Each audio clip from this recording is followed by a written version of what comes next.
The history of nursing at Hagerstown Community College began long before the program officially existed.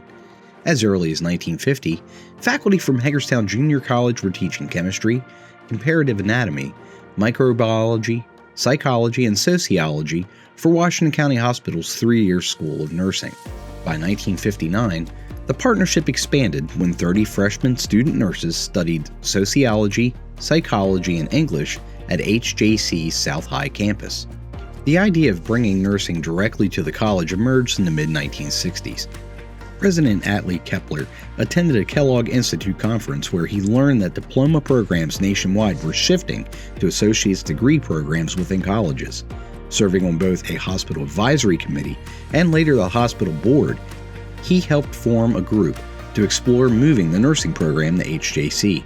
With approval from both boards, the college hired its first director of nursing, Thelma Harding, in 1968. Oh my. We would click our heels when Thelma Harding came around. She was the boss. We didn't need to have administrators at the college involved with the nursing program at all. She ran it. Instruction began in 1969 at the Chewsville Annex, and in 1971 the first class graduated with associate's degrees. So the nursing students had to spend more time at Chewsville than they did on campus. They would come on campus for their science course or their social sciences, but mostly they were at Chewsville. And the clinical was taught at the hospital, of course.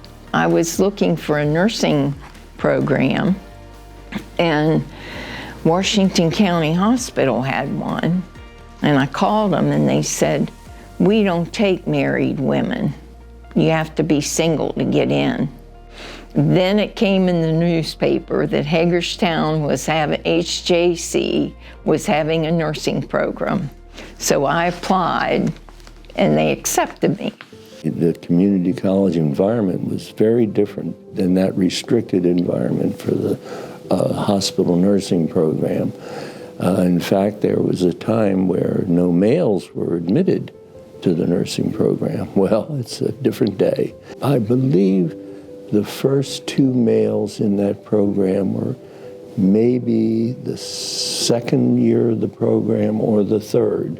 For their careers, they left us with graduation and went to Brooklane, and they were swooped up by Brooklane. They wanted to have male nurses there. So it was revolutionary, really, the things we did. Later in 1971, the Maryland Board of Examiners of Nurses granted final program approval.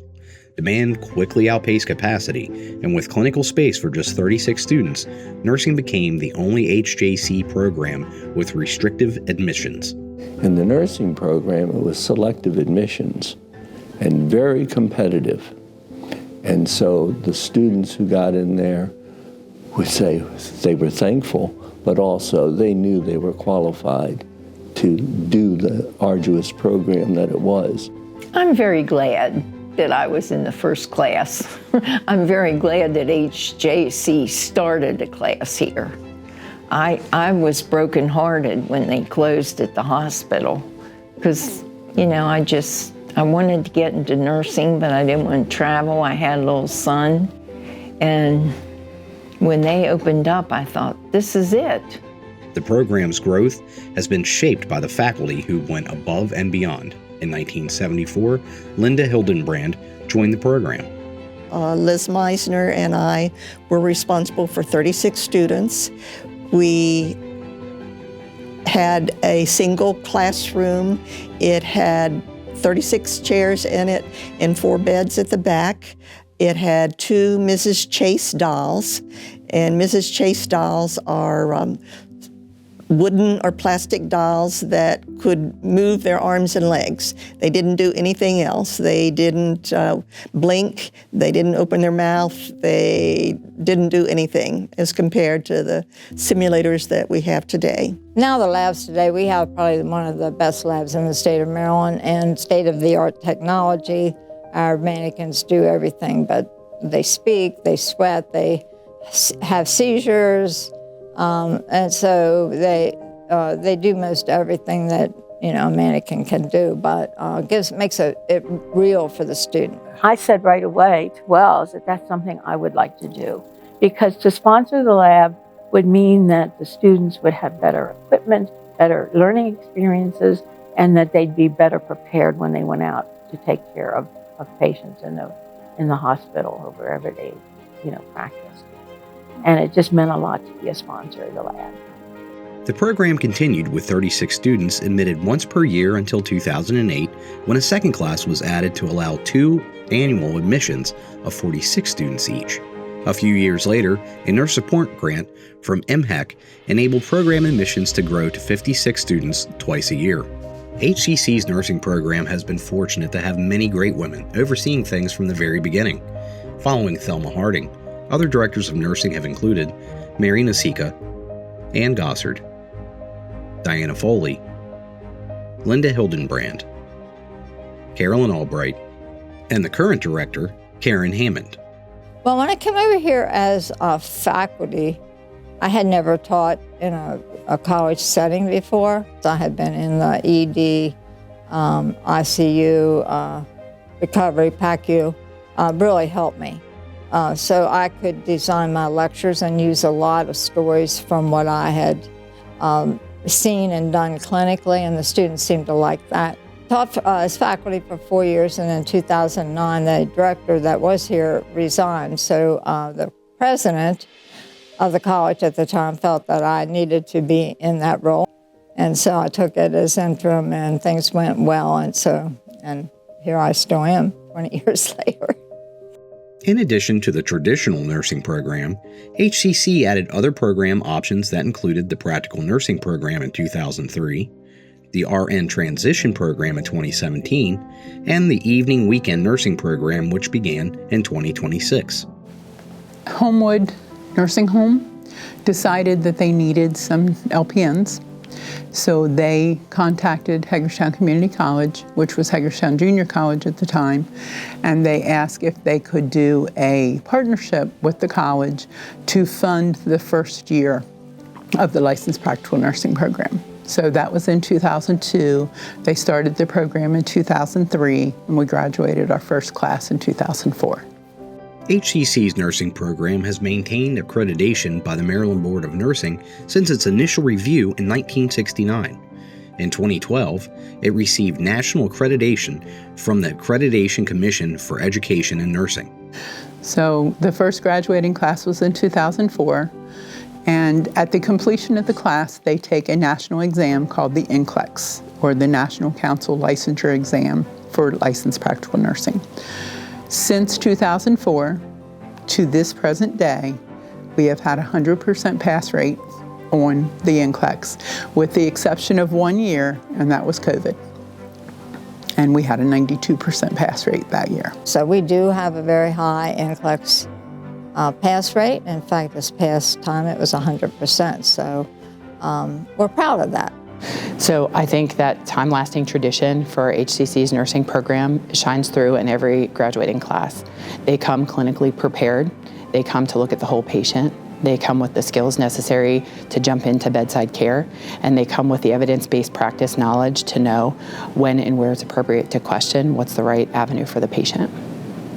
I was talking to Susie Klutz about what would we be most proud of about HCC, and she and I said in unison, the students, because the students have gone from here to bedside care, to becoming independent practitioners, to leadership positions. The student perspective for me was amazing. It was one full of opportunity. It was full of the opportunity to advance in the medical field. They had such a collaborative and transformational approach. They really built foundational learning and really built that into every facet of nursing. I chose HCC because of the opportunities it's provided for me. I was able to do my CNA here and my phlebotomy free of charge for both, and nursing school as well. All the scholarships I applied for were wonderful in helping me pursue those, and I was still working as well, but I didn't have to worry about like my finances. So with the Pell Grant and the 2 scholarships I've received, I've been able to go throughout nursing school debt-free. Scholarships for nursing students are very important because a lot of them have families, and in order to complete the nursing program, they have to cut their hours back. We tell them, if at all possible, please don't work full-time if you can cut your hours back. And in order to do that, lots of times they need some financial support so that they can achieve their dream of becoming a nurse. Well, and I have a lot of respect for the community college because I think they use the money for scholarships, and we get to meet our student scholars. Yeah. Oh, yeah. And that really means a lot. It's been a great experience throughout my journey as a nursing student at HCC.